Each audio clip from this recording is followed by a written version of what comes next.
How are you? Okay. Well, how are you? Good to see you. Good to see you. Good to see you. I meet you. Thank you. Thank you, Chris.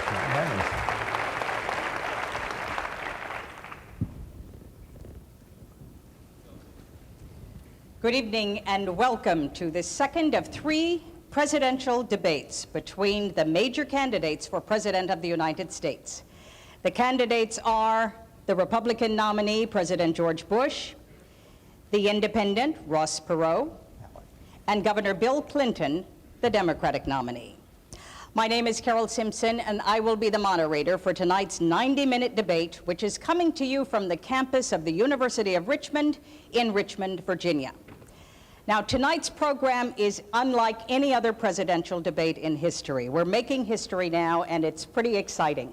An independent polling firm has selected an audience of 209 uncommitted voters from this area.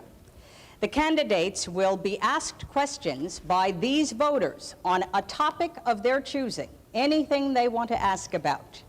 My job as moderator is to, take care of the questioning, ask questions myself if I think there needs to be continuity and balance, and sometimes I might ask the candidates to respond to what another candidate may have said.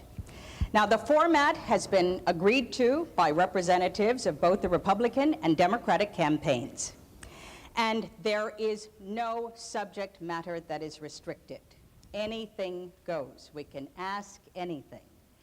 After the debate, the candidates will have an opportunity to make a closing statement. So, President Bush, I think you said it earlier, let's get it on. Let's go. And I think the first question is over here. Yes, I'd like to direct my question to Mr. Perot. What will you do as president to open foreign markets to fair competition from American business and to stop unfair competition here at home from foreign countries so that we can bring jobs back to the United States? That's right at the top of my agenda. We've shipped millions of jobs overseas, and we have a strange situation because we have a process in Washington where after you've served for a while, you cash in, become a foreign lobbyist, make $30,000 a month, then take a leave, work on presidential campaigns, make sure you got good contacts, and then go back out. Now, if you just want to get down to brass tacks, first thing you ought to do is get all these folks who've got these one-way trade agreements that we've negotiated over the years and say, fellas, we'll take the same deal we gave you. And they'll gridlock right at that point because, for example, we've got international competitors who simply could not unload their cars off the ships if they had to comply. You see, if it was a two-way street, just couldn't do it. We have got to stop sending jobs overseas. To those of you in the audience who are business people, pretty simple. If you're paying $12, $13, $14 an hour for factory workers, and you can move your factory south of the border, pay $1 an hour for labor, hire a young 25, that's assuming you've been in business for a long time, you've got a mature workforce. Pay $1 an hour for your labor, have no health care, that's the most expensive single element, making a car, have no environmental controls, no pollution controls, and no retirement, and you don't care about anything but making money, there will be a giant sucking sound going south. So if the people send me to Washington, the first thing I'll do is study that 2,000-page agreement and make sure it's a two-way street. One last point here. I decided I was dumb and didn't understand it, so I called the who's who of the folks who've been around it. And I said, why won't everybody go south? They said, we'll be disruptive. I said, for how long? I finally got them up for 12 to 15 years. And I said, well, how does it stop being disruptive? And that is when their jobs come up from $1 an hour to $6 an hour and ours go down to $6 an hour, then it's leveled again. But in the meantime, you've wrecked the country with these kinds of deals. We've got to cut it out. Thank you, Mr. Perot. I see that the president has stood up, so he must have something to say about this. Carol, the thing that saved us in this global economic slowdown has been our exports. And what I'm trying to do is increase our exports. And if indeed all the jobs were going to move south because they're lower wages now, and they haven't done that. And so I have just negotiated with the President of Mexico the North American Free Trade Agreement and the Prime Minister of Canada, I might add. And I want to have more of these free trade agreements. because export jobs are increasing far faster than any jobs that may have moved overseas. That's a scare tactic because it's not that many. But anyone that's here, we want to have more jobs here, and the way to do that is to increase our exports. Some believe in protection. I don't. I believe in free and fair trade, and that's the thing that saved us. And so I will keep on as president trying to get a successful conclusion to the GATT round, the big Uruguay round of trade, which will really open up markets for our agriculture particularly. I want to continue to work after we get this NAFTA agreement ratified this coming year. I want to get one with Eastern Europe. I want to get one with Chile. And free and fair trade is the answer, not protection. And as I say, we've had tough economic times, and it's exports that have saved us, exports that have built. Governor Clinton. I'd like to answer the question because I've actually been a governor for 12 years, so I've known a lot of people who've lost their jobs because of jobs moving overseas, and I know a lot of people whose plants have been strengthened by increasing exports. The trick is to expand our export base and to expand trade on terms that are fair to us. It is true that our exports to Mexico, for example, have gone up and our trade deficit's gone down. It's also true that just today a record high trade deficit was announced with Japan. So what is the answer? Let me just mention 3 things very quickly. Number 1, make sure that other countries are as open to our markets as our markets are to them. And if they're not, have measures on the books that don't take forever and a day to implement. Number 2, change the tax code. There are more deductions in the tax code for shutting plants down and moving them overseas than there are for modernizing plant and equipment here. Our competitors don't do that. Emphasize and subsidize modernizing plant and equipment here, not moving plants overseas. Number 3, stop the federal government's program that now gives low-interest loans and job training funds to companies that will actually shut down and move to other countries, but we won't do the same thing for plants that stay here. So more trade, but on fair terms, and favor investment in America. Thank you. I think we have a question over here. Yeah, this is for Governor Clinton. In the real world, that is outside of Washington, D.C., compensation and achievement are based on goals defined and achieved. The deficit is my question is about the deficit. Would you define in specific dollar goals how much you would reduce the deficit in each of the 4 years of a Clinton administration, and then enter into a legally binding contract with the American people that if you did not achieve those goals, that you would not seek a second term? Answer yes or no, and then comment on your answer, please. No, and here's why. And I'll tell you exactly why. Because the deficit now has been building up for 12 years. I'll tell you exactly what I think can be done. I think we can bring it down by 50% in 4 years and grow the economy. Now, I could get rid of it in 4 years, in theory, on the books now, but to do it, you'd have to raise taxes too much and cut benefits too much to people who need them, and it would even make the economy worse.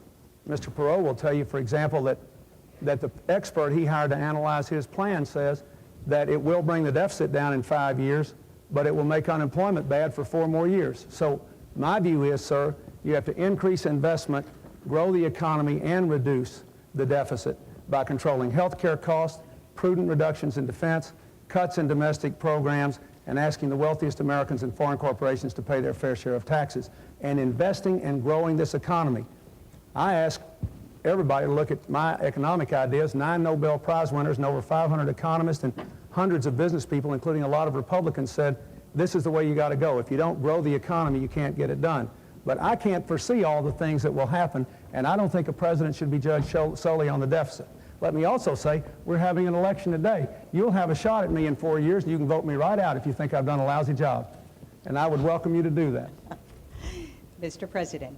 Well, I'm a little confused here because I don't see how you can grow the deficit down by raising people's taxes. You see, I don't think the American people are taxed too little. I think they're taxed too much. I went for 1 tax increase, and when I make a mistake, I admit it. So that wasn't the right thing to do. Governor Clinton's program wants to tax more and spend more, $150 billion in new taxes, spend another 220. I don't believe that's the way to do it. Here's some things that'll help. Give us a balanced budget amendment. He always talks about Arkansas having a balanced budget, and they do. But he has a balanced budget amendment, have to do it. I'd like the government to have that.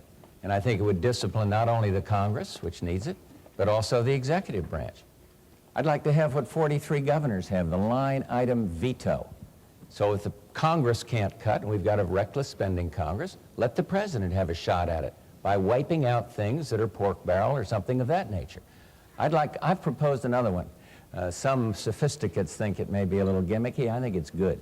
It's a checkoff. It says to you as a taxpayer, say you're going to pay a tax of $1,000 or something. You can check 10% of that if you want to in one box, and that 10%, $100, or if you're paying $10,000, whatever it is, $1,000, check it off and make the government, make it lower the deficit by that amount. And if the Congress won't do it, if they can't get together and negotiate how to do that, then you'd have a sequester across the board. You'd exempt Social Security. I don't want to tax or touch Social Security. I'm the president that said, hey, don't mess with Social Security, and we haven't. So I believe we need to control the growth of mandatory spending. Back to this gentleman's question, that's the main growing thing in the budget. The program that the president, 2/3 of the budget, I as president, never get to look at, never get to touch.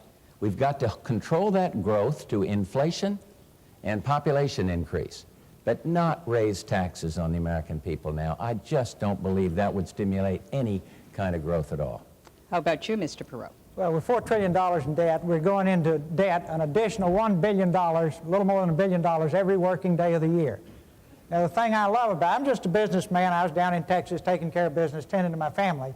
This situation got so bad that I decided I better get into it. American people asked me to get into it. But I just find it fascinating that while we sit here tonight, we will go into debt an additional $50 million in an hour and a half. Now, it's not the Republicans' fault, of course, and it's not the Democrats' fault, and what I'm looking for is who did it. Now, they're the two folks involved, so maybe if you put them together, they did it. Now, the facts are we have to fix it. We are leaving. I'm here tonight for these young people up here in the balcony from this college.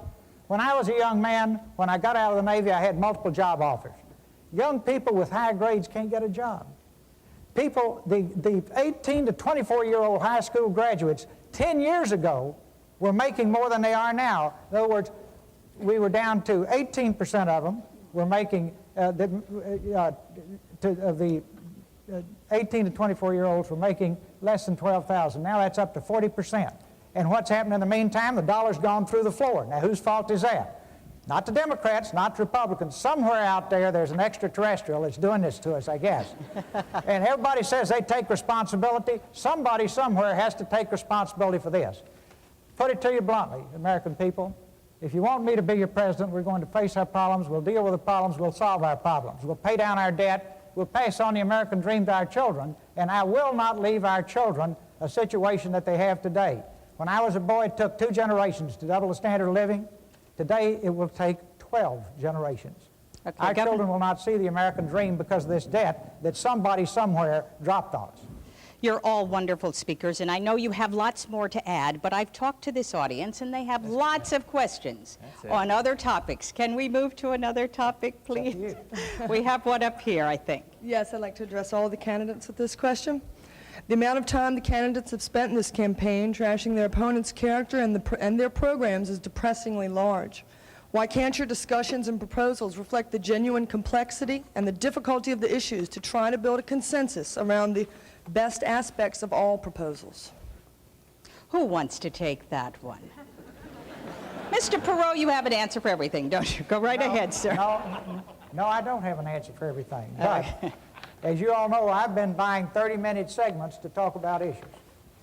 And tomorrow night on NBC from 10:30 to 11 Eastern, we're going to talk about how you pay the debt down. So we're going to come right down to that one. See, we'll be on again Saturday night, 8 to 9 o'clock on ABC. So, Okay, this is my finally, I couldn't agree with you more. Couldn't agree with you more. And I have said again and again and again, let's get off mud wrestling, let's get off personalities, and let's talk about jobs, health care, crime, the things that concern the American people. I'm spending my money, not PAC money, not foreign money, my money, to take this message to the people. Thank you, Mr. Perot. So that seems directed. He would say it's you gentlemen that have been doing that. Mr. Clinton, Governor Clinton, President Bush, how would you like to respond? Well, first place, I believe that character is a part of being president. I think you have to look at it. I think that has to be a part of candidate for president or being president. In terms of programs, I've submitted, 4 different budgets to the United States Congress in great detail. They're so heavy they'd give you a, broken back. And everything in there says what I am for. Now I've come out with a new agenda for America's renewal, a plan that I believe really will help stimulate the growth of this economy. My record on world affairs is pretty well known because I've been president for 4 years, so I feel I've been talking issues. Nobody likes who shot John, but I think the first negative campaign run in this election was by Governor Clinton. And I'm not going to sit there and be a punching bag.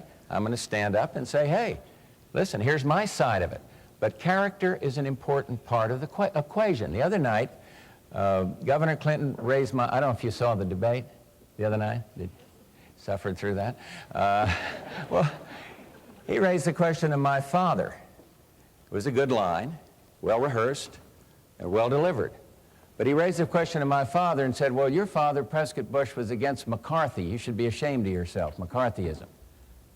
I remember something my dad told me. I was 18-year-old, going to Penn Station to go on into the Navy. And he said, write your mother, which I faithfully did. He said, serve your country. My father was an honor, duty, and country man. And he said, tell the truth. And I've tried to do that in public life, all through it. And that says something about character. My argument with Governor Clinton, you can call it mud wrestling, but I think it's fair to put it in focus, is I am deeply troubled by someone who demonstrates and organizes demonstration in a foreign land when his country's at war. Probably a lot of kids here disagree with me, but that's what I feel. That's what I feel passionately about. I'm thinking of Ross Perot's running mate sitting in the jail. How would he feel about it? But maybe that's generational. I don't know. But the big argument I have with the governor on this is this taking different positions on different issues, trying to be one thing to one person here that's opposing the NAFTA agreement and then for it, what we call waffling. And I do think that you can't turn the White House into the Waffle House. You got to say what you're for. And you got to... Mr. President, I'm getting time cues. Oh, With all due respect, I'm sorry. No, Governor go ahead, Clinton. Carol. I get wound up because I feel Yes, you do. Let me say, first of all, to you that I believe so strongly in the question you asked that I suggested this format tonight. I started doing these formats a year ago in New Hampshire. And I found that we had huge crowds because all I did was let people ask questions and I tried to give very specific answers. I also had a program starting last year. I've been disturbed by the tone and the tenor of this campaign. Thank goodness the networks have a fact check so I don't have to just go blue in the face anymore. Mr. Bush said once again tonight I was going to have a $150 billion tax increase. When Mr. Quayle said that, all the networks said that's not true. He's got over $100 billion of tax cuts and incentives. So I'm not going to take up your time tonight, but let me just say this. We'll have a debate in 4 days, and we can talk about this character thing again. The Washington Post ran a long editorial today saying they couldn't believe Mr. Bush was making character an issue, and they said he was the greatest, quote, political chameleon for changing his positions of all time. Now, I don't want to get into that. Wait a minute. Washington Post. Let's don't, you don't have to believe that. Here's my point. I'm not interested in his character. I want to change the character of the presidency. And I'm interested in what we can trust him to do and what you can trust me to do and what you can trust Mr. Perot to do for the next 4 years. So I think you're right, and I hope the rest of the night belongs to you. I talked to this audience before you gentlemen came, and I asked them about how they felt about the tenor of the campaign. Would you like to let them know what you thought about that? When I said, are you pleased with how the campaign's been going? Who wants to say why you don't like the way the campaign is going? We have a gentleman back here. If I may, and forgive the notes here, but I'm shy on camera. The focus of my work as a domestic mediator is meeting the needs of the children that I work with by way of their parents and not the wants of their parents. And I ask the three of you, how can we, as symbolically the children of the future president, expect the two of you, the three of you, to meet our needs, the needs in housing and in crime and you name it, as opposed to the wants of your political spin doctors and your political parties. So your question is? Can we focus on the issues and not the personalities and the mud? I think there is a need, if we could take a poll here with the folks from Gallup perhaps, I think there is a real need here to focus at this point on the needs. How do you respond? How do you gentlemen respond to I agree with him. President Bush? Let's do it. Let's talk about programs for children. Could I ask one other thing? Yeah. Could we cross our hearts? It sounds silly here, but could we make a commitment? You know, we're not under oath at this point, but could you make a commitment to the citizens of the United States to meet our needs? And we have many, and not yours. Again, I repeat that it's a real need, I think, that we all have. I think it depends how you define it. I mean, I think in general, let's talk about these issues. Let's talk about the programs. But in the presidency, a lot goes into it. Caring goes into it. That's not particularly specific. Strength goes into it. That's not specific. Standing up against aggression, that's not specific in terms of a program. This is what a president has to do. So in principle, though, I'll take your point and think we ought to discuss child care or whatever else it is. And you, too? Go ahead. Ross had his hand up. Just Yes, right. no hedges, no ifs, ands, and buts. I'll take the pledge because I know the American people want to talk about issues and not tabloid journalism. So I'll take the pledge and we'll stay on the issues. Now, just for the record, I don't have any spin doctors. I don't have any speech writers. Probably shows. I make those charts you see on television even. That shows. Now, but you don't have to wonder if it's me talking. Say, what you see is what you get. If you don't like it, you got two other choices, right? Oh, wait a minute. I want to say just one thing now, Ross, in fairness. The ideas I express are mine. I've worked on these things for 12 years, and I'm the only person up here who hasn't been part of Washington in any way for the last 20 years. So I don't want the implication to be that somehow everything we say just cooked up and put in our head by somebody else. I worked 12 years very hard as a governor on the real problems of real people. I'm just as sick as you are by having to wake up and figure out how to defend myself every day. I never thought I'd ever be involved in anything like this. May I finish? Yes, you may finish. Very briefly. Yes, very briefly. And I don't have any foreign money in my campaign. I don't have any foreign lobbyists on leave in my campaign. I don't have any PAC money in my campaign. I got 5.5 million hardworking people who put me on the ballot, and I belong to them. Okay. And they are interested in what you're interested in. I take the pledge. I've already taken the pledge on cutting the deficit in half. I never got to say that. There's a great young group, Lead or Leave, college students, young people, who don't want us to spend their money. I took the pledge we'd cut it out. Thank you. We have a question here. Yes, I would like to get a response from all three gentlemen.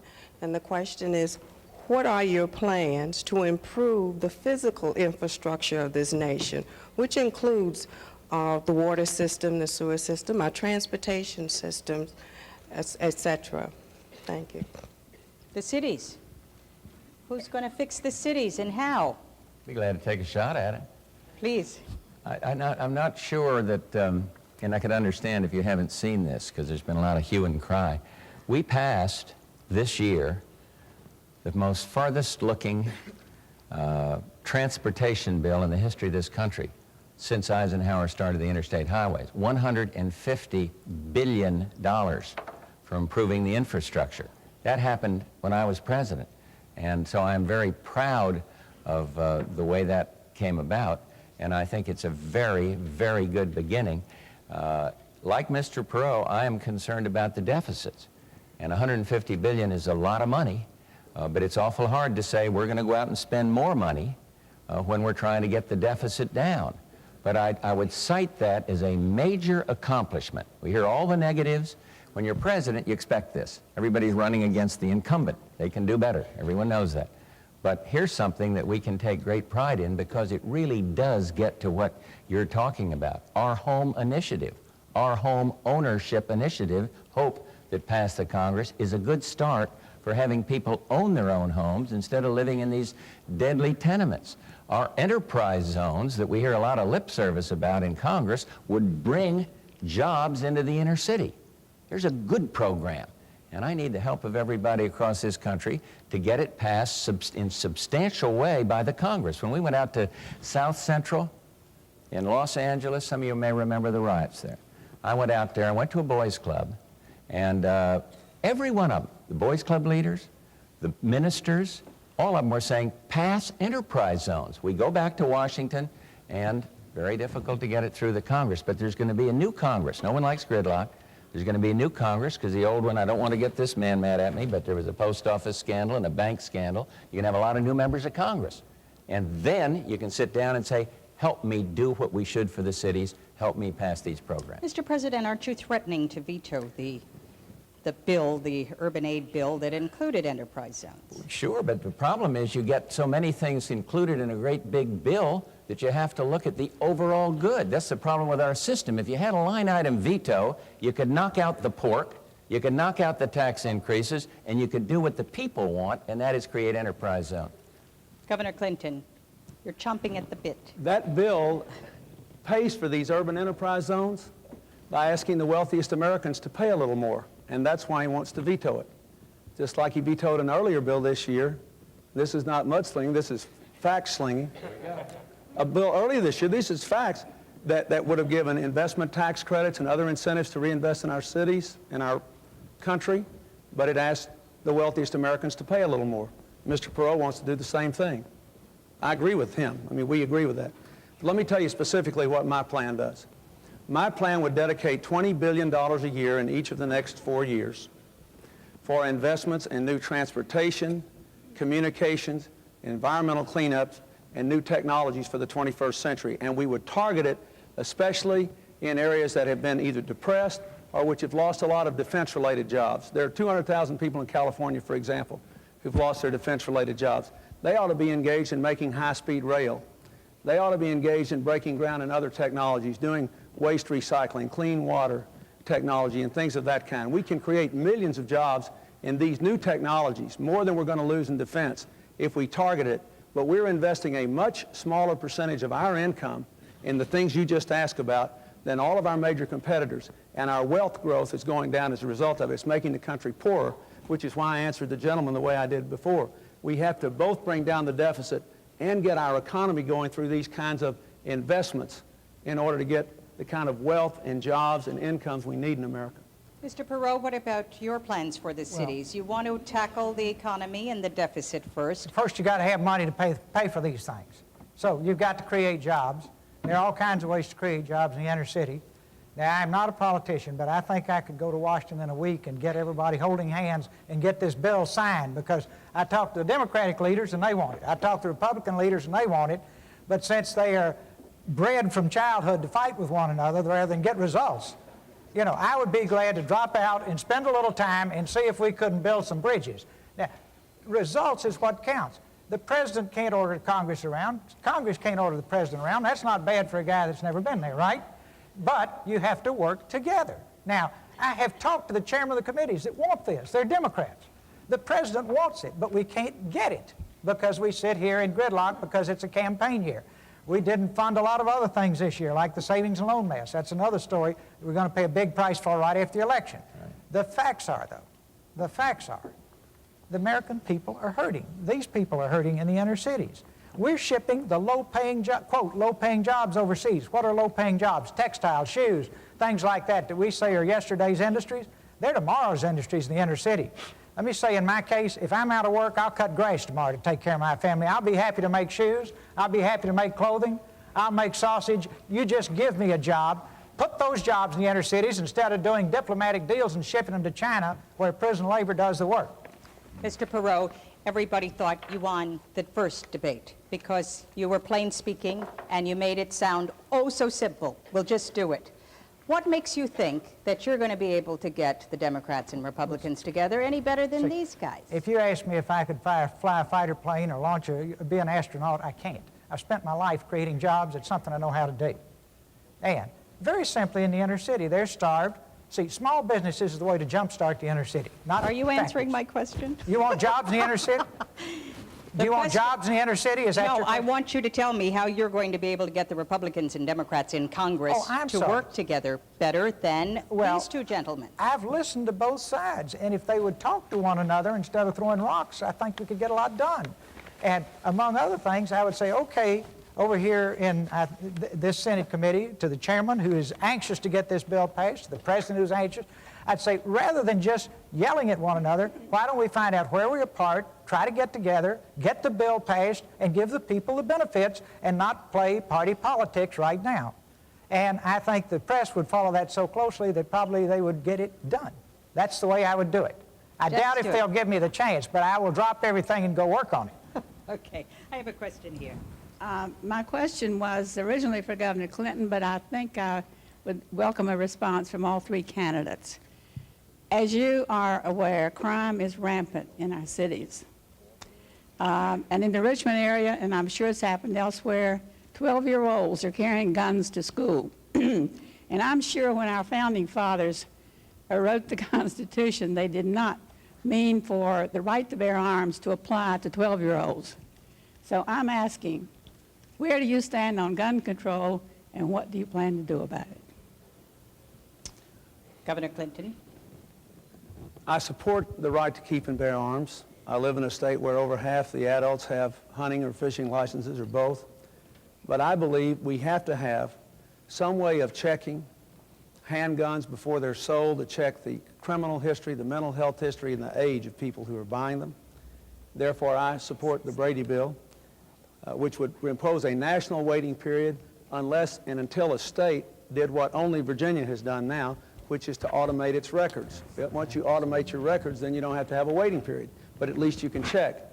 I also think we should have, frankly, restrictions on assault weapons whose only purpose is to kill. We need to give the police a fighting chance in our urban areas where the gangs are building up. The third thing I would say, it doesn't bear directly on gun control, but it's very important. We need more police on the street.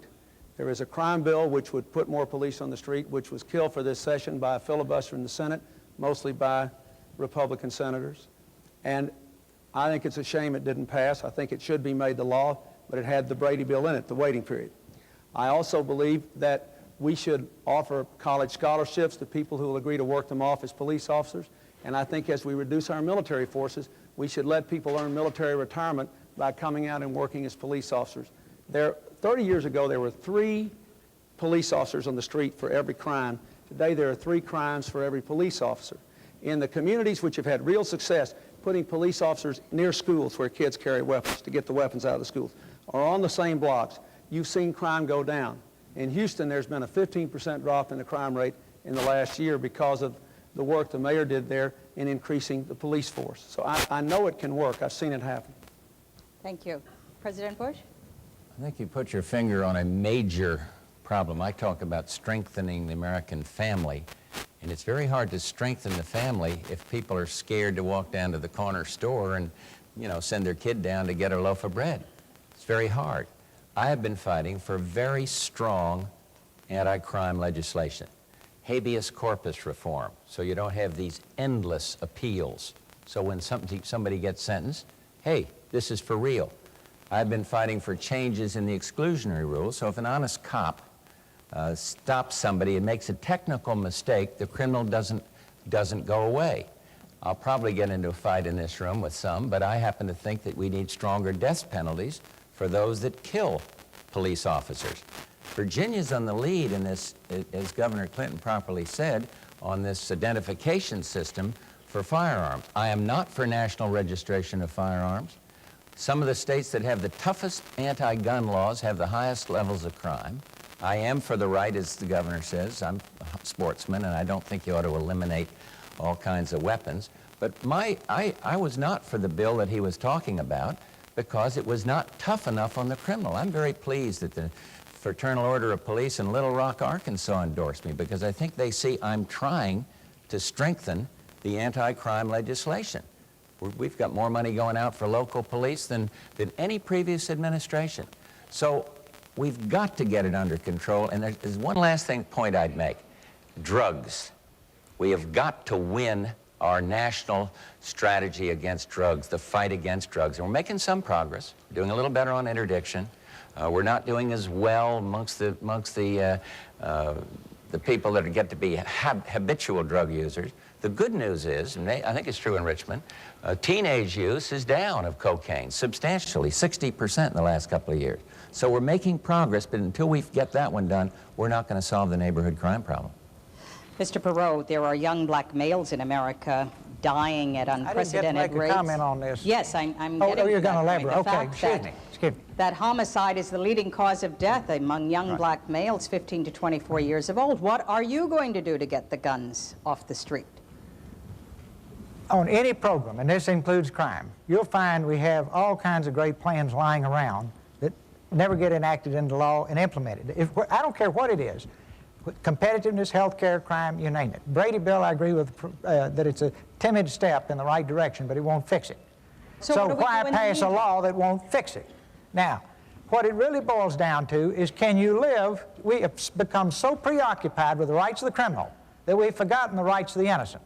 And in our country, we have evolved to a point where we've put millions of innocent people in jail because you go to the poor neighborhoods and they put bars on their windows and bars on their doors and put themselves in jail to protect the things that they acquired legitimately. Now, that's where we are. We have got to become more concerned about people who play by the rules and get the balance we require. This is going to take, first, building a consensus at grassroots America, right from the bottom up. The American people have got to say they want it. And at that point, we can pick from a variety of plans and develop new plans, and the way you get things done is bury yourselves in a room with one another, put together the best program, take it to the American people, use the electronic town hall, the kind of thing you're doing here tonight, build the consensus, and then do it, and then go on to the next one. But don't just sit here slow dancing for 4 years doing nothing. Thank you. Thank you, Mr. Perot. We have a question up here. Please state your position on term limits, and if you are in favor of them, how will you get them enacted? Any order? I'd be glad to respond. Thank you. I strongly support term limits for members of the United States Congress. I believe it would return the government closer to the people in the way that Ross Perot is talking about. The president's terms are limited to 2, total of 8 years. What's wrong with limiting the terms of members of Congress to 12? Congress has gotten kind of institutionalized. For 38 years, one party has controlled the House of Representatives, and the result, sorry little post office that can't do anything right, and a bank that has more overdrafts than all the Chase Bank and Citibank put together. We've got to do something about it, and I think you get a certain arrogance, bureaucratic arrogance, if people stay there too long. And so I strongly favor term limits. And how to get them passed? Send us some people that'll pass the idea. And I think you will. I think the American people want it now. Every place I go, I talk about it, and I think they want it done. Actually, you'd have to have some amendments to the Constitution because of the way the Constitution reads. Thank you. Governor Clinton. I know they're popular, but I'm against them. I'll tell you why. I believe, number one, it would pose a real problem for a lot of smaller states in the Congress. It would have enough trouble now making sure their interests are heard. Number two, I think it would increase the influence of unelected staff members in the Congress who have too much influence already. I want to cut the size of the congressional staffs, but I think you're going to have too much influence there with people who were never elected, who have lots of expertise. Number three, if the people really have a mind to change, they can. You're going to have 120 to 150 new members of Congress. Now, let me tell you what I favor instead. I favor strict controls on how much you can spend running for Congress, strict limits on political action committees, requirements that people running for Congress appear in open public debates like we're doing now. If you did that, you could take away the incumbent's advantage, because challengers like me would have a chance to run against incumbents like him for House races and Senate races, and then the voters could make up their own mind without being subject to an unfair fight. So that's how I feel about it, and I think if we had the right kind of campaign reform, we'd get the changes you want. Mr. Perot, would you like to address term limitations? Yes. Let me do it first on a personal level. If the American people send me up to do this job, I intend to be there one term. I do not intend to spend 1 minute of one day thinking about re-election. And as a matter of principle, and my situation is unique and I understand it, I would take absolutely no compensation. I go as their servant. Now, I have set as strong an example as I can. Then at that point, when we sit down over at Capitol Hill, tomorrow night I'm going to be talking about government reform. It's a long subject. You wouldn't let me finish tonight. If you want to hear it, you get it tomorrow night. But the point is, sorry, just a little silly. And if you're here tomorrow night. But we have got to reform government. If you put term limits in and don't reform government, you won't get the benefits you thought. It takes both. So we need to do the reforms and the term limits, and after we reform it, it won't be a lifetime career opportunity. Good people will go serve and then go back to their homes and not become foreign lobbyists and cash in at $30,000 a month and then take time off to run some president's campaign. They're all nice people, they're just in a bad system. I don't think they're any villains, but boy, is the system rotten. Thank you very much. We have a question over here. I'd like to ask Governor Clinton, do you attribute the rising costs of health care to the medical profession itself, or do you think the problem lies elsewhere? And what specific proposals do you have to tackle this problem? I've had more people talk to me about their health care problems, I guess, than anything else. All across America, you know, people who've lost their jobs, lost their businesses, had to give up their jobs because of sick children. And so let me try to answer you in this way. Let's start with a premise. We spend 30% more of our income than any nation on earth on health care, and yet we insure fewer people. We have 35 million people without any insurance at all, and I see them all the time. 100,000 Americans a month have lost their health insurance just in the last 4 years. So if you analyze where we're out of line with other countries, you come up with the following conclusions. Number one, we spend at least $60 billion a year on insurance, administrative costs, bureaucracy, and government regulation that wouldn't be spent in any other nation.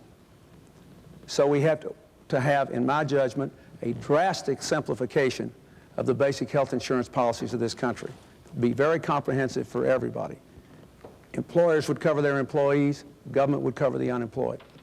Number two, I think you have to take on specifically the insurance companies and require them to make some significant change in the way they rate people into big community pools. I think you have to tell the pharmaceutical companies they can't keep raising drug prices at 3 times the rate of inflation. I think you have to take on medical fraud. I think you have to help doctors stop practicing defensive medicine. I've recommended that our doctors be given a set of national practice guidelines, and that if they follow those guidelines, that raises the presumption that they didn't do anything wrong. I think you have to have a system of primary and preventive clinics in our inner cities and our rural areas so people can have access to health care. But the key is to control the cost and maintain the quality. To do that, you need a system of managed competition where all of us are covered in big groups and we can choose our doctors and our hospitals across a wide range, but there is an incentive to control costs. And I think there has to be, I think Mr. Perot and I agree on this, there has to be a national commission of healthcare providers and healthcare consumers that sets ceilings to keep health costs in line with inflation plus population growth. Now let me say, some people say we can't do this, but Hawaii does it. They cover 98% of their people, and their insurance premiums are much cheaper than the rest of America, and so does Rochester, New York. They now have a plan to cover everybody, and their premiums are 2/3 the rest of the country. This is very important. It's a big human problem and a devastating economic problem for America, and I'm going to send a plan to do this within the first 100 days of my presidency. It's terribly important. Thank you. Sorry to cut you short, but President Bush, health care reform. I just have to say something. I don't want to stampede. Ross was very articulate across the country. I don't want anybody to stampede to cut the president's salary off altogether. Barbara's sitting over here, and but what I have proposed, 10% cut, downsize the government, and we can get that done. She asked the question, I think, is whether the health care profession was to blame. No. One thing to blame is these malpractice lawsuits. They are breaking the system. It costs $20 to $25 billion a year, and I want to see those outrageous claims capped. Doctors don't dare to deliver babies sometimes because they're afraid that somebody's going to sue them. People don't dare, medical practitioners, to help somebody along the highway. that are hurt because they're afraid that some lawyer's going to come along and get a big lawsuit. So you can't blame the practitioners or the health profit. And my program is this: keep the government as far out of it as possible, make insurance available to the poorest of the poor through vouchers, next range in the income bracket through tax credits, and get on about the business of pooling insurance. A great big company can buy, Ross got a good-sized company, been very successful. He can buy insurance cheaper than mom and pop store on the corner. But if those mom and pop stores all get together and pool, they too can bring the cost of insurance down. So I want to keep the quality of health care. That means keep government out of it. I want to do better. I don't like this idea of these boards. It all sounds to me like you're going to have some government setting price. I want competition, and I want to pool the insurance and take care of it that way. And here's the other point. I think medical care should go with the person. If you leave a business, I think your insurance should go with you to some other business. You shouldn't be worrying if you get a new job as to whether that's going to, and part of our plan is to make it what they call portable, big word, but that means if you're working for the Jones Company, you go to the Smith Company, your insurance goes with you. I think it's a good program. I'm really excited about getting it done, too. Mr. Perot. We have the most expensive health care system in the world. 12% of our gross national product goes to health care. Our industrial competitors who are beating us in competition spend less and have better health care. Japan spends a little over 6% of its gross national product. Germany spends 8%. It's fascinating. You brought a front row box seat and you're not happy with your health care. And you're saying tonight we've got bad health care but very expensive health care. Folks, here's why. Go home and look in the mirror. You own this country, but you have no voice in it the way it's organized now. And if you want to have a high-risk experience comparable to bungee jumping, go into Congress sometime when they're working on this kind of legislation, when the lobbyists are running up and down the halls. Wear your safety toe shoes when you go. And as a private citizen, believe me, you are looked on as a major nuisance. The facts are you now have a government that comes at you. You're supposed to have a government that comes from you. Now, there are all kinds of good ideas, brilliant ideas, terrific ideas on health care. None of them ever get implemented because, let me give you an example. Senator runs every 6 years. He's got to raise $20,000 a week to have enough money to run. Who's he going to listen to, us or the folks running up and down the aisles with money, the lobbyists, the PAC money? He listens to them. Who do they represent? Health care industry, not us. Now, you've got to have a government that comes from you again. You've got to reassert your ownership in this country, and you've got to completely reform our government. And at that point, they'll just be like apples falling out of a tree. The programs will be good because the elected officials will be listening to you. I said the other night I was all ears, and I would listen to any good idea. I think we ought to do plastic surgery on a lot of these guys so that they're all ears too and listen to you. Then you get what you want, and shouldn't you? You paid for it. Why shouldn't you get what you want as opposed to what some lobbyist cuts a deal, writes the little piece in the law, and it goes through. That's the way the game's played now. Till you change it, you're going to be unhappy. Thank you. Governor Clinton, you wanted one brief point in there. One brief point. We have elections so people can make decisions about this. The point I want to make to you is bipartisan commission reviewed my plan and the Bush plan and concluded there were many Republicans as Democratic health care experts on it. They concluded that my plan would cover everybody and his would leave 27 million behind by the year 2000. And that my plan in the next 12 years would save $2.2 trillion in public and private money to reinvest in this economy. And the average family would save $1,200 a year under the plan that I offered without any erosion in the quality of health care. So I ask you to look at that. And you have to vote for somebody with the plan. That's what you have elections for. If people say, well, he got elected to do this, then the Congress says, okay, I'm going to do it. That's what the election was about. Brief, Governor Clinton. Thank you. We have a question right here. Yes, how has the national debt personally affected each of your lives? And if it hasn't, how can you honestly find a cure for the economic problems of the common people if you have no experience in what's ailing them? May I answer that? Well, Mr. Who do you want to yes, start with? Of course. Who? Go right ahead. Go right ahead. For each of you. Yes. So we can It start caused with me to disrupt my private life and my business to get involved in this activity. That's how much I care about it. And believe me, if you knew my family and if you knew the private life I have, you would agree in a minute that that's a whole lot more fun than getting involved in politics. But I have lived the American dream. I came from a very modest background. nobody's been luckier than I've been. All the way across the spectrum, and the greatest riches of all are my wife and children. It's true of any family. But I want all the children, I want these young people up here to be able to start with nothing but an idea like I did and build a business. But they've got to have a strong basic economy. And if you're in debt, it's like having a ball and chain around you. I just figure, as lucky as I've been, I owe it to them. And I owe it to the future generations. And on a very personal basis, I owe it to my children and grandchildren. Thank you, Mr. Perot. Mr. President. Well, I think the national debt affects everybody. Obviously, it has a lot to do with interest rates. It has. She's saying you personally. On a personal basis, how has it affected you? Has it affected you personally? Well, I'm sure it has. I love my grandchildren. I want to think that think that they're going to be able to afford an education. I think that that's an important part of being a parent. Maybe I won't get it wrong. Are you suggesting that if somebody has means, that the national debt doesn't affect them? Well, what I'm saying I'm not sure I get it. Help me with the question, and I'll try to answer it. I've had friends that have been laid off from jobs. Yeah. I know people who cannot afford to pay the mortgage on their homes, their car payment. I have personal problems with the national debt, but how has it affected you? And if you have no experience in it, how can you help us if you don't know what we're feeling? I think she means more the recession, the economic problems today the country faces, rather than the deficit. You ought to be in the White House for a day and hear what I hear and see what I see and read the mail I read and touch the people that I touch from time to time. I was in the Lomax AME Church. It's a black church just outside of Washington, D.C. And I read in the bulletin about teenage pregnancies, about the difficulty that families are having to make ends meet. I talked to parents. I mean, you got to care. Everybody cares if people aren't doing well.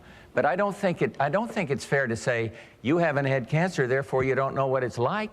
I don't think it's fair to say, whatever it is, that if you haven't been hit by it personally, but everybody's affected by the debt. Because of the tremendous interest that goes into paying on that debt, everything's more expensive. Everything comes out of your pocket and my pocket. So it's that. But I think in terms of the recession, of course you feel it when you're president of the United States. And that's why I'm trying to do something about it by stimulating the export, investing more, better education systems. Thank you. Glad to clarify. Tell me how it's affected you again. You know people who lost their jobs and lost their homes? Well, I've been governor of a small state for 12 years. I'll tell you how it's affected me. Every year, Congress and the President sign laws that make us do more things and gives us less money to do it with. I see people in my state, middle-class people, their taxes have gone up in Washington and their services have gone down, while the wealthy have gotten tax cuts. I have seen what's happened in this last 4 years when, in my state, when people lose their jobs, there's a good chance I'll know them by their names. When a factory closes, I know the people who ran it. When the businesses go bankrupt, I know them. And I've been out here for 13 months, meeting in meetings just like this ever since October, with people like you all over America, people that have lost their jobs, lost their livelihood, lost their health insurance. What I want you to understand is the national debt is not the only cause of that. It is because America has not invested in its people. It is because we have not grown. It is because we've had 12 years of trickle-down economics. We've gone from 1st to 12th in the world in wages. We've had 4 years where we produced no private sector jobs. Most people are working harder for less money than they were making 10 years ago. It is because we are in the grip of a failed economic theory. And this decision you're about to make better be about what kind of economic theory you want. Not just people saying, I'm going to go fix it, but what are we going to do? What I think we have to do is invest in American jobs, American education, control American health care costs, and bring the American people together again. Thank you, Governor Clinton. We are a little more than halfway through this program, and I'm glad that we're getting the diversity of questions that we are. And I don't want to forget these folks on the wings over here, so let's go over here. Do you have a question? Yes, I do. My name is Ben Smith. I work in the financial field counseling retirees, and I'm personally concerned about 3 major areas. One is the Social Security Administration, or trust fund, is projected to be insolvent by the year 2036. And we funded the trust fund with IOUs in the form of treasury bonds. The Pension Guarantee Fund, which backs up our private retirement plans for retirees, is projected to be bankrupt by the year 2026, not to mention the cutbacks by private companies. And Medicare is projected to be bankrupt maybe as soon as 1997. And I would like from each of you a specific response as to what you intend to do for retirees relative to these issues, not generalities but specifics, because I think they're very disturbing issues. President Bush, may we start with you? Well, the Social Security, you're an expert, and I could, I'm sure, learn from you the details of the Pension Guarantee Fund and the Social Security Fund. The Social Security system was fixed about 5 years, and I think it's projected out to be sound beyond that. So at least we have time to work with it. But on all of these things, a sound economy is the only way to get it going.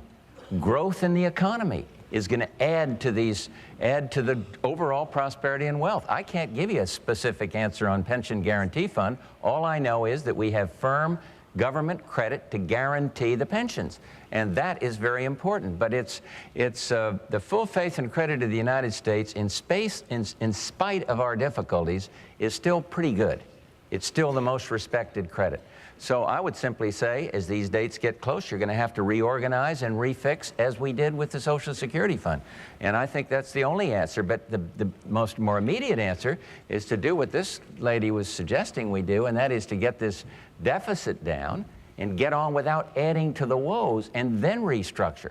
One thing I've called for that has been stymied, and I'll keep on working for it, is a whole financial reform legislation. It is absolutely essential in terms of bringing our banking system and credit system into the new age instead of having it living back in the dark ages. And it's a big fight. And I don't want to give my friend Ross another shot at me here, but I am fighting with the Congress to get this through. And you can't just go up and say, I'm going to fix it. You got some pretty strong-willed guys up there that argue with you. But that's what the election's about. I agree with the governor. That's what the election is about. And sound fiscal policy is the best answer, I think, to all the three problems you mentioned. Thank you. Mr. Perot? Just on the broad issue here, when you're trying to solve a problem, you get the best plans. You have a raging debate about those plans. Then, out of that debate with leadership comes consensus. Then, if the plans are huge and complex like health care, I would urge you to implement pilot programs. Like the old carpenter says, measure twice, cut once. You know, let's make sure this thing's as good as we all think it is at the end of the meeting. Then finally, our government passes laws and freezes the plan in concrete. Anybody that's ever built a successful business will tell you, you optimize, optimize, optimize after you put something into effect. The reason Medicare and Medicaid are a mess is we froze them. Everybody knows how to fix them. There are people all over the federal government, if they could just touch it with a screwdriver, could fix it. Now back over here. See, we've got a $4 trillion debt, and only in America would you have $2.8 trillion of it, or 70% of it, financed 5 years or less. Now, that's another thing for you to think about when you go home tonight. You don't finance long-term debt with short-term money. Why did our government do it? To get the interest rates down. A 1% increase in interest rates in that $2.8 trillion is $28 billion a year. Now, when you look at what Germany pays for money and what we don't pay for money, you realize there's quite a spread, right? And you realize this is a temporary thing, and there's going to be another sucking sound that runs our deficit through the roof. You know, and everybody's ducking it, so I'm going to say it, that we are not letting that surplus stay in the bank. We are not investing that surplus like a pension fund. We are spending that surplus to make the deficit look smaller to you than it really is. Now, that puts you in jail in corporate America if you kept books that way, but in government, it's just kind of the way things are.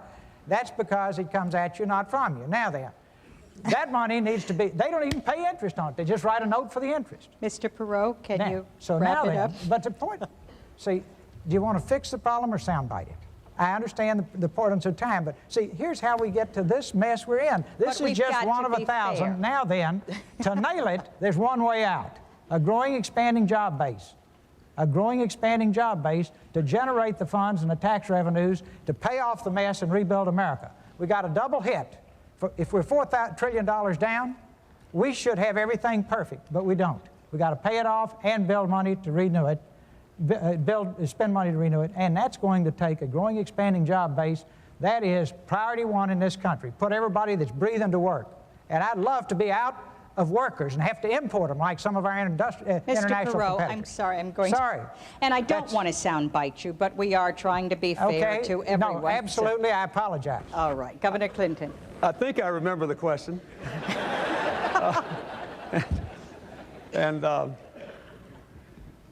Let me say, first of all, I want to answer your specific question, but first of all, we all agree that there should be a growing economy. What you have to decide is who's got the best economic plan.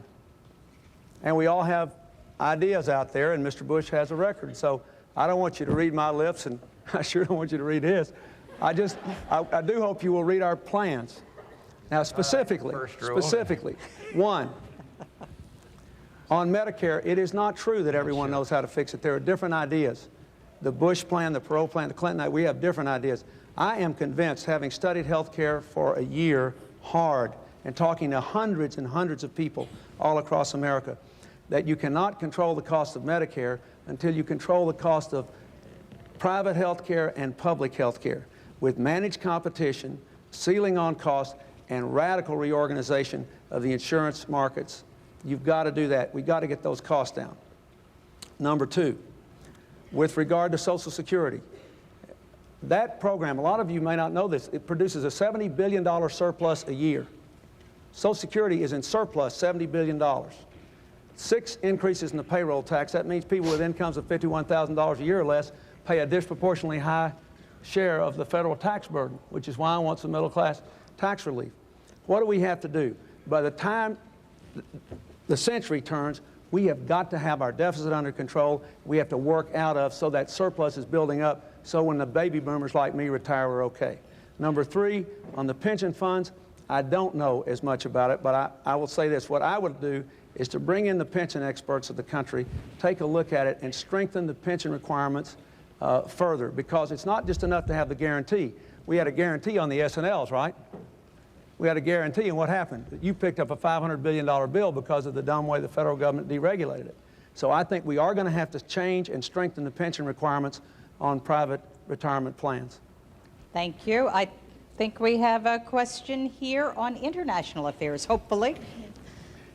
We've come to a position where we're in a new world order, and I'd like to know what the candidates feel our position is in this new world order and what our responsibilities are as a superpower. Mr. President?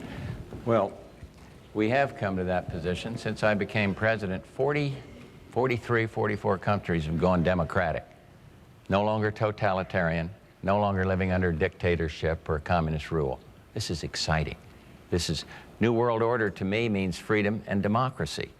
I think we will have a continuing responsibility as the only remaining superpower to stay involved.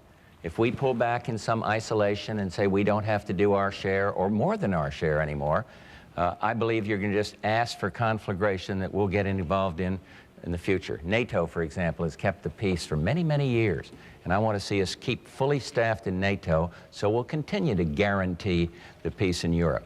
But the exciting thing is the fear of nuclear war is down, and you hear all the bad stuff that's happened on my watch. I hope people will recognize that this is something pretty good for mankind.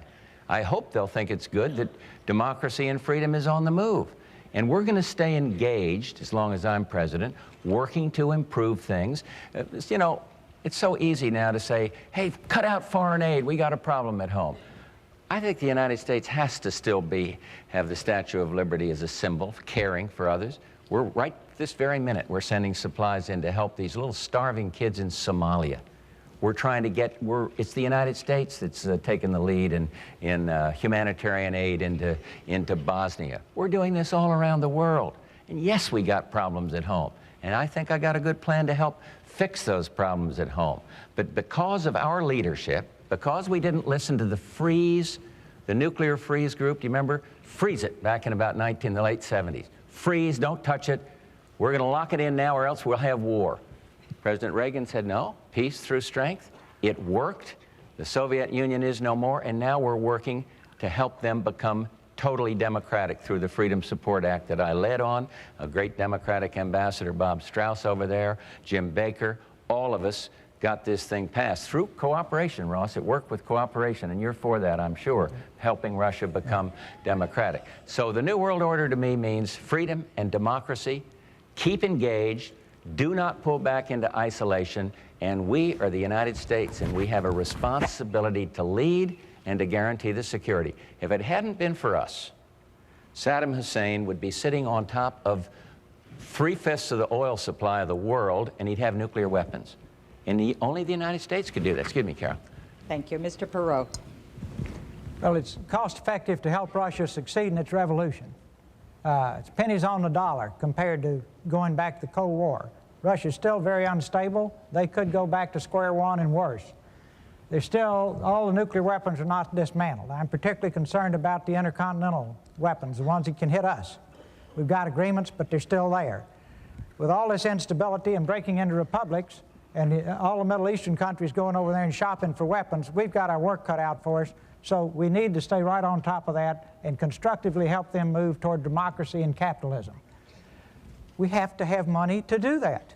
We have to have our people at work. See, for 45 years we were preoccupied with the Red Army. I suggest now that our #1 preoccupation is red ink in our country. And we've got to put our people back to work so that we can afford to do these things we want to do in Russia. We cannot be the policeman for the world any longer. We spend $300 billion a year defending the world. Germany and Japan spend around $30 billion apiece. It's neat. If I can get you to defend me and I can spend all my money building industry, that's a home run for me. Coming out of World War II, it made sense. Now, the other superpowers need to do their part. I'll close on this point. You can't be a superpower unless you're an economic superpower. If we're not an economic superpower, we're a used to be, and we will no longer be a force for good throughout the world. And if nothing else gets you excited about rebuilding our industrial base, maybe that will, because it's job one, is to put our people back to work. Governor Clinton, the president mentioned Saddam Hussein. You're vice president, and you have had some words about the president and Saddam Hussein. Would you care to comment? I'd rather answer her question first, Okay. and I'll be glad to, because the question you ask is important. The end of the Cold War brings an incredible opportunity for change. Winds of freedom blowing around the world, Russia demilitarizing. And it also requires us to maintain some continuity, some bipartisan American commitment to certain principles. And I would just say there are three things that I would like to say. Number one, we do have to maintain the world's strongest defense. We may differ about what the elements of that are.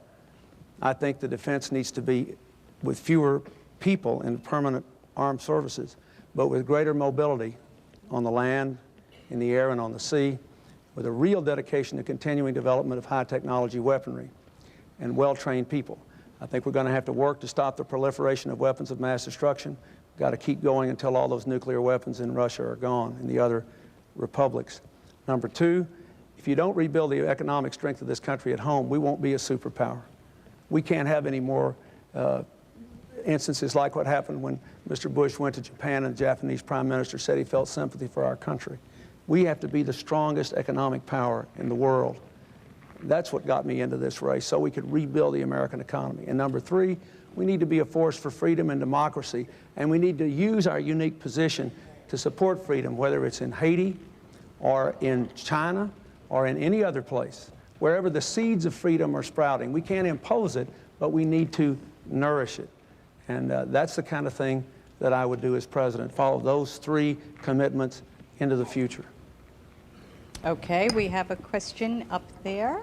Yes, we've talked a lot tonight about creating jobs, but we have an awful lot of high school graduates who don't know how to read a ruler, who cannot fill out an application for a job. How can we create high-paying jobs with the education system we have, and what would you do to change it? Thank you. Who would like to begin? The education president? Go ahead. Yeah. Go ahead. I'd be delighted to, because you can't do it the old way. You can't do it with the school bureaucracy controlling everything, and that's why we have a new program that I hope people have heard about. It's being worked now in 1,700 communities. Bypass Congress on this one, Ross. 1,700 communities across the country. It's called America 2000. And it literally says to the communities, reinvent the schools, not just the bricks and mortar, but the curriculum and everything else. Think anew. We have a concept called the New American School Corporation, where we're doing exactly that. And so I believe that we got to get the power in the hands of the teachers, not the teachers' union. What's happening up there? And so our America 2000 program also says this. It says, let's give parents the choice of a public, private, or public school. Public, private, or religious school. And it works. It works in Milwaukee. Democratic woman up there taking the lead in this, the mayor up there on the program. And the schools that are not chosen are improved. Competition does that. So we've got to innovate through school choice. We've got to innovate through this America 2000 program. But she is absolutely right. The programs that we've been trying where you control everything and mandate it from Washington don't work. The governors, and I believe Governor Clinton was in on this, but maybe I don't want to invoke him here, but they come to me and they say, please get the Congress to stop passing so many mandates telling us how to control things. We know better how to do it in California or Texas or wherever it is. So this is what our program is all about, and I believe you're right on to something, that if we don't change the education, we're not going to be able to compete. Federal funding for education is up substantially. Pell Grants are up, but it isn't going to get the job done if we don't change K through 12. Governor Clinton? First of all, let me say that I've spent more of my time in life on this in the last 12 years than any other issue. 70% of my state's money goes to public schools, and I was really honored when Time magazine said that our schools had shown more improvement than any other state in the country except one other. They named 2 states showing real strides forward in the 80s. So I care a lot about this, and I spent countless hours in schools. But let me start with what you said. I agree with some of what Mr. Bush said, but it's nowhere near enough. We live in a world where what you earn depends on what you can learn, where the average 18-year-old will change jobs 8 times in a lifetime, and where none of us can promise any of you that what you now do for a living is absolutely safe from now on. Nobody running can promise that. There's too much change in the world. So what should we do? Let me reel some things off real quick, because you said you wanted specifics. Number 1, under my program, we would provide matching funds to states to teach everybody with a job to read in the next 5 years and give everybody with a job the chance to get a high school diploma in big places on the job. Number 2, we would provide 2-year apprenticeship programs to high school graduates who don't go to college, and community colleges are on the job. Number 3, we'd open the doors to college education to high school graduates without regard to income. They could borrow the money and pay it back as a percentage of their income over the couple of years of service to our nation here at home. Number 4, we would fully fund the Head Start program to get little kids off to a good start. And 5, I would have an aggressive program of school reform. More choices, I favor public schools or these new charter schools. We can talk about that if you want. I don't think we should spend tax money on private schools, but I favor public school choice, and I favor radical decentralization and giving more power to better trained principals and teachers with parent councils to control their schools. Those things would revolutionize American education and take us to the top economically. Thank you, Governor Clinton. The question is, what is it going to cost? What is it going to cost? In 6 years, I budget all this in my budget. In 6 years, the college program would cost $8 billion, over and above what the present student loan program costs $4 billion. You pay $3 billion for busted loans because we don't have an automatic recovery system, and $1 billion in bank fees. So the net cost would be $8 billion 6 years from now in a $1 trillion+ budget, not very much. The other stuff, all the other stuff I mentioned, costs much less than that. The Head Start program full funding would cost about $5 billion more. And it's all covered in my budget from the plans that I've laid out, from raising taxes on families with incomes above $200,000 and asking foreign corporations to pay the same tax that American corporations do on the same income, from $140 billion in budget cuts, including what I think are very prudent cuts in the defense budget. It's all covered. Mr. Perot, you on education, please. Yes, I've got scars to show for being around education reform. And the first word you need to say in every city and state, and just draw a line in the sand, the public schools exist for the benefit of the children. You're going to see a lot of people fall over. Because anytime you're spending $199 billion a year, somebody's getting it. And the children get lost in the process. So that's step 1. Keep in mind, in 1960, when our schools were the envy of the world, we were spending $16 billion on them. Now we spend more than any other nation in the world $199 billion a year and rank at the bottom of the industrialized world in terms of education achievement. One more time, you brought a front row box seat and got a third-rate performance. It's a government that's not serving you. By and large, it should be local. The more local, the better. Interesting phenomenon. Small towns have good schools, big cities have terrible schools. The best people in a small town will serve on the school board. You get into big cities, it's political patronage, stepping stones. You get the job, give your relatives the janitor's jobs at $57,000 a year, more than the teachers make, and with luck they clean the cafeteria once a week.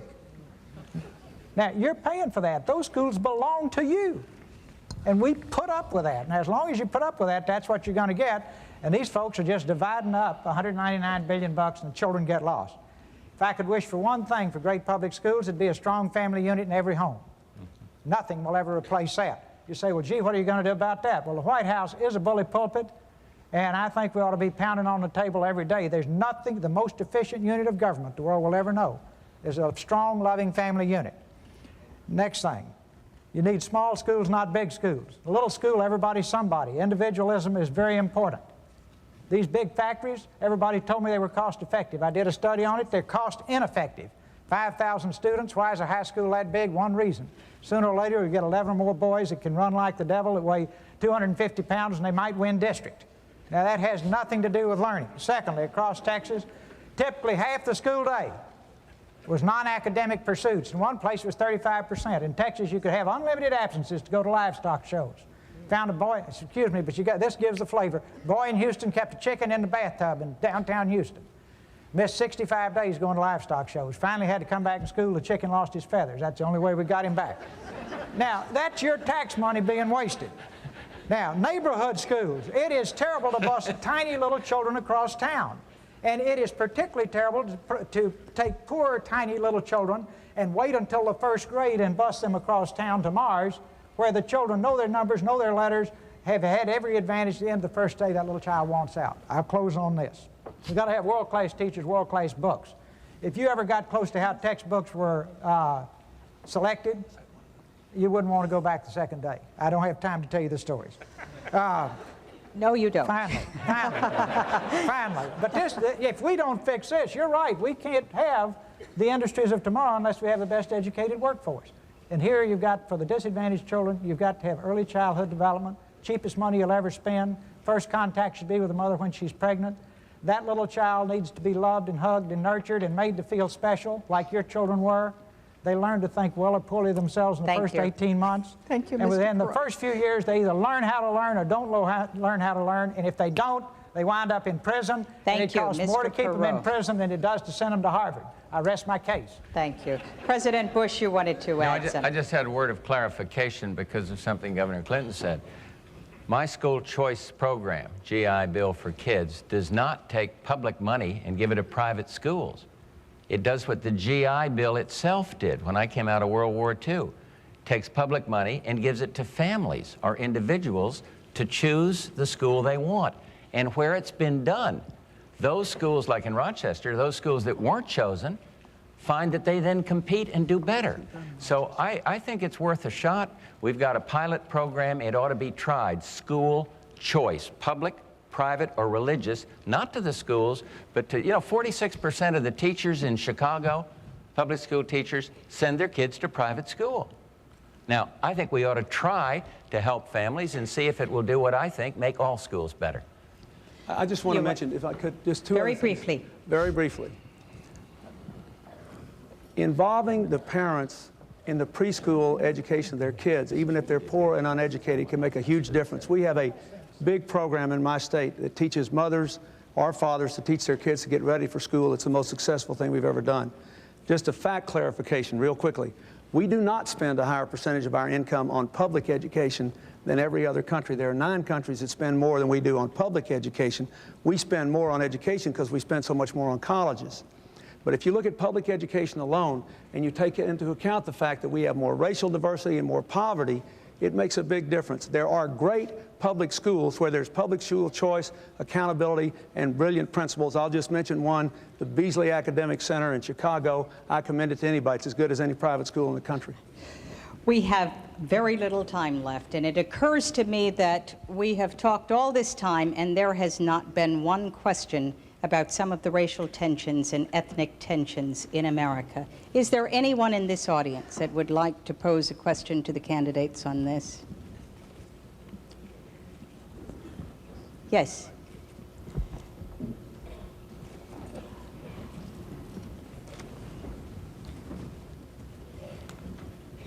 What I'd like to know, and this is to any of the three of you, is aside from the recent accomplishments of your party, aside from those accomplishments in racial representation, and without citing any of your current appointments or successful elections, when do you estimate your party will both nominate and elect an Afro-American and female ticket to the presidency of the United States? Governor Clinton, why don't you answer that first? Well, I don't have any idea, but I hope it will happen sometime in my lifetime. I do too. I believe that this country is electing more and more African Americans and Latinos and Asian Americans who are representing districts that are themselves not necessarily of a majority of their race. The American people are beginning to vote across racial lines, and I hope it will happen more and more. More and more women are being elected. Look at all these women Senate candidates we have here. And, you know, according to my mother, my wife, and my daughter, this world would be a lot better place if women were running it most of the time. And I do think there are special experiences and judgments and backgrounds and understandings that women bring to this process, by the way. This lady said here, how have you been affected by the economy? I mean, women know what it's like to be paid an unequal amount for equal work. They know what it's like not to have flexible working hours. They know what it's like not to have family leave or child care. So I think it would be a good thing for America if it happened, and I think it will happen in my lifetime. Okay, I'm sorry, we have just a little bit time left. Let's try to get responses from each of them. President Bush or I think Mr. if Barbara Perot? Bush were running this year, she'd be elected. But it's too late. You don't want us to mention appointees, but when you see the quality of people in our administration, see how Colin Powell performed, I say administration, he's in. You weren't impressed with the fact that he... Excuse me, I'm extremely impressed but wouldn't with that suggest to the American people then, here's a quality person, if he decided that he could automatically get the nomination of either party? Or, huh? I'm totally impressed with that. I just want to know is when's your guess Oh, I see. when? You mean time? Yeah. I don't know. Starting after 4 years. No, I think you'll see more. I think you'll see more minority candidates and women candidates coming forward. This is supposed to be the women's year of the women in the Senate. Let's see how they do. I hope Mr. a lot of them Perot, I don't want to cut you off anymore, but we only have a minute left. I have a fearless forecast. Unless he just won't do it, Colin Powell will be on somebody's ticket 4 years from now. Right? Right? There, you wanted, that's it, 4 years. How about a woman? Now, if he won't be, General Waller would be a concern. Now, you say, why do you keep picking military people? These are people that I just happen to know and have a high regard for. I'm sure there are hundreds of others. How about Dr. Lou Sullivan? Absolutely. Yeah, good man. Absolutely. What about a woman? Well, I told you, my candidate's back there. Okay, I can think of many. Many? Absolutely. When? All right, how about Sandra Day O'Connor as an example? Dr. Bernadine Healy. Good. National Institute of Health. All right, I'll yield the floor. Name some more. Thank you.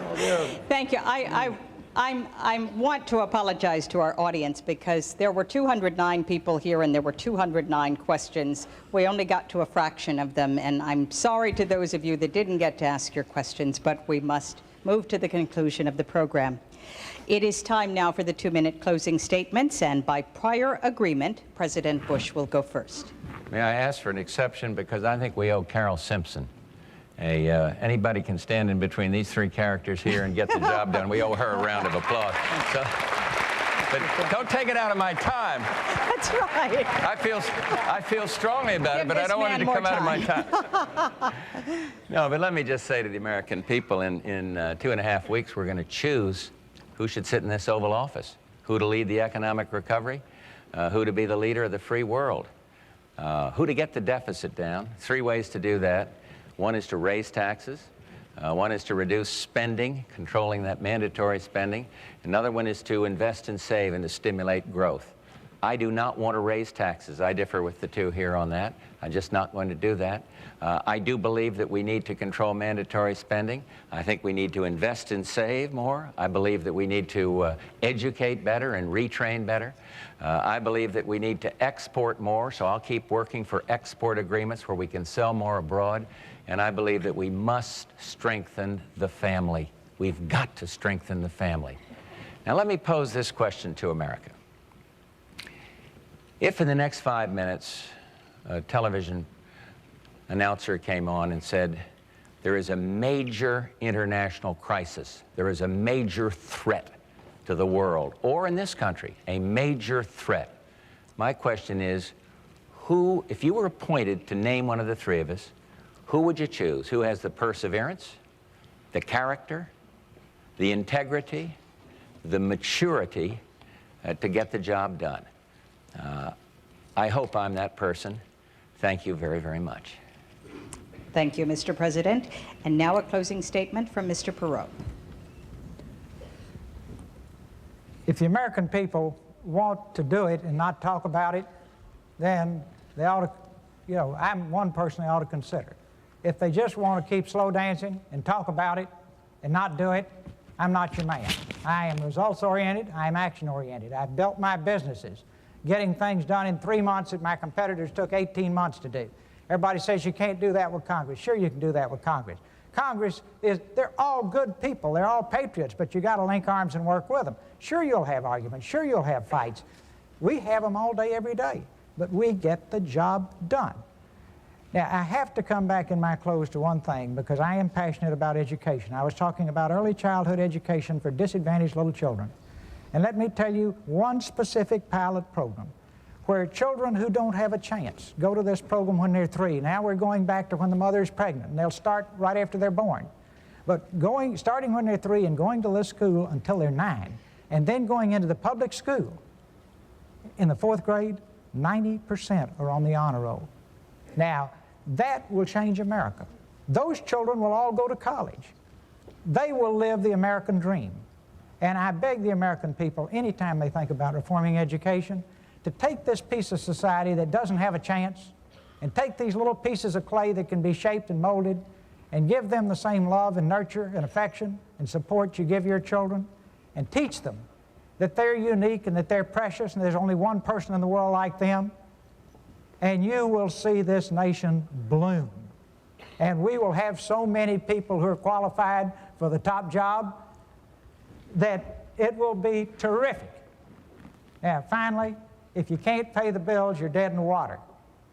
And we have got to put our nation back to work. Now, if you don't want to really do that, I'm not your man. I'd go crazy sitting up there, slow dancing that one. In other words, unless we're going to do it, then pick somebody who likes to talk about it. Now, just remember when you think about me, I didn't create this mess. I've been paying taxes just like you. And Lord knows I've paid my share. Over $1 billion in taxes. And for a guy that started out with everything he owned in the trunk of his car, that ain't bad. Once again. But it's in your hands. I wish you well. I'll see you tomorrow night on NBC, 10:30 to 11 Eastern. And finally, last but not least, Governor Clinton. Thank you, Carol, and thank you, ladies and gentlemen. Since I suggested this format, I hope it's been good for all of you. I really tried to be faithful to your request that we answer the questions specifically and pointedly. I thought I owed that to you, and I respect you for being here and for the impact you've had on making this a more positive experience. These problems are not easy. They're not going to be solved overnight, but I want you to think about just 2 or 3 things. First of all, the people of my state have let me be their governor for 12 years because I made commitments to 2 things: more jobs and better schools. Our schools are now better. Our children get off to a better start from preschool programs and smaller classes in the early grades, and we have one of the most aggressive adult education programs in the country. We talked about that. This year, my state ranks 1st in the country in job growth, 4th in manufacturing job growth, 4th in income growth, 4th in the decline of poverty. I'm proud of that. It happened because I could work with people, Republicans and Democrats. That's why we've had 24 retired generals and admirals, hundreds of business people, many of them Republican, support this campaign. You have to decide whether you want to change or not. We do not need 4 more years of an economic theory that doesn't work. We've had 12 years of trickle-down economics. It's time to put the American people first, to invest and grow this economy. I'm the only person here who's ever balanced the government budget, and I've presented 12 of them and cut spending repeatedly. But you cannot just get there by balancing the budget. We've got to grow the economy by putting people first, real people like you. I got into this race because I did not want my child to grow up to be part of the first generation of Americans to do worse than her parents. We're better than that. We can do better than that. I want to make America as great as it can be, and I ask for your help in doing it. Thank you very much. Thank you, Governor Clinton. Ladies and gentlemen, this concludes the debate sponsored by the Bipartisan Commission on Presidential Debates. I'd like to thank our audience of 209 uncommitted voters who may leave this evening, maybe being committed, and hopefully they'll go to the polls like everyone else on November 3rd and vote. We invite you to join us on the third and final presidential debate next Monday, October 19th, from the campus of Michigan State University in East Lansing, Michigan. I'm Carol Simpson. Good night. Well done, Carol.